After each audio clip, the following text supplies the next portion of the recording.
Viewers, আমরা এখন আপনাদেরকে দেখাবো আমাদের আনারস প্রজেক্ট।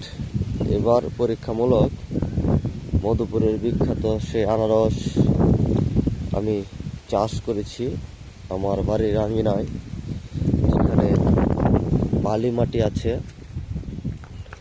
পানি জমে না, কাদা হয় না, এরকম জায়গায় আমি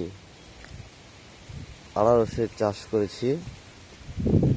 আর এই আনারস গাছগুলো আমাকে দিয়ে সহযোগিতা করেছে আমার বন্ধু মধুপুরের শাকিলকে ধন্যবাদ।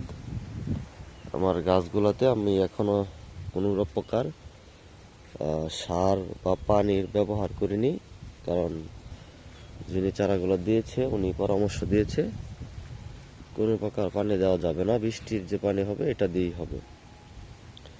তো পরীক্ষামূলকভাবে 50 থেকে 60টা চারা রোপণ করেছি। এটাই প্রজেক্টটা আপনাদেরকে দেখালাম। পরবর্তীতে আমরা বাকি প্রজেক্টগুলো আপনাদেরকে স্টেপ বাই স্টেপ দেখাবো ইনশাল্লাহ।